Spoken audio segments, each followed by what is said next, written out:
Uummanni Oromoo ilaalchota gufuu qabsoo isaa ta'an irratti qabsaa'uun murteessaa akka ta'e mootummaa naannoo Waajjirri Pireezidaantii Mootummaa Naannoo Oromiyaatti obbo Assaggid Geetaachoo himan. Mata duree seenaa qabsoo uummata Oromoo fi sadarkaa irra jiru xiyyeeffachuun gaggeessitoota godina Bunnoo Beddelleetiif leenjiin kennameera. Charinnat Maabiraatuu dabalata qaba.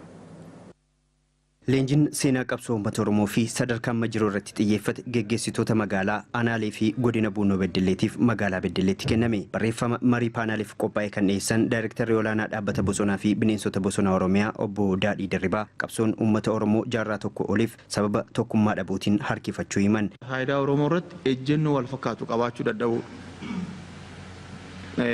Diinaa fi fira addaan baasuun diina irratti duuluu mannaa wal irratti duuluu fi wal cabsuu wal tuffachuu kun umurii keenya keessattis nu duras warri turan qabsoo kana keessatti waan mul'achaa ture jechaadha. Yeroo ammaa garuu tokkummaan akka naannoo fi biyyaatti uumameen qabsoon uummata Oromoo sadarkaa ammaarra gaheeraa jedhan. Hirmaattonni marichaa injifannoo yeroo ammaa akka naannoo fi biyyaatti argame wareegama guddaan kan argame ta'uu himuun qabsoo uummata Oromoo gara sadarkaa olaanuutti ceesisuuf gaheen gaggeessitoota haaromsaa olaanaa ture jedhan. Jijjiirama dhufaa jiru kallattii irraa dabsuufis shirri cimaan hojjetamaa jiraachuu kan himan hirmaattonni kunneen gocha kana fashaleessuuf tokkummaan qabsaa'uun murteessaadha jedhan. Hoggansi keenya dabalatee hanga gadiitti humna jijjiirama kana fuudheetti fuudhuu danda'u horachuun ijaaruun hojii guddaan barbaada. Qabsoon uummata Oromoo kana booddee gara fuulduraatti tarkaanfachuudhaaf haala gaarii kallattii gaarii waan qabateef isa kana cimsineetti deemuun barbaachisaadha. Kana dura ajandaa nuu kennamu walirratti duulaa turre malee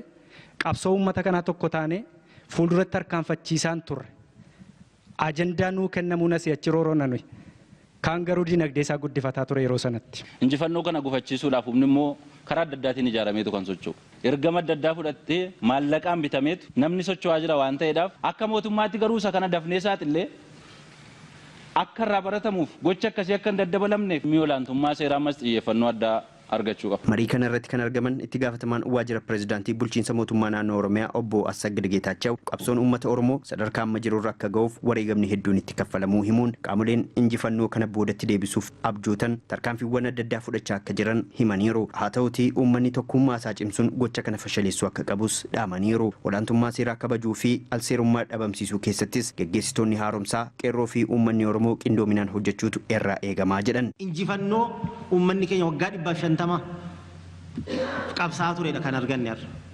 Akka carraatti ilaaluu hin qabnu, akka laayyootti ilaaluu hin qabnu.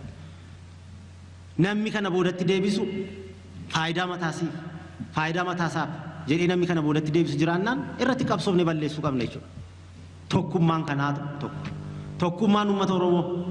Tokkummaa uummata Oromoo onneen uummanni Oromoo hundisaa ilaalchisaa yaadni isaa tokko ta'a miti. Garaagarummaan jiraachuu danda'a.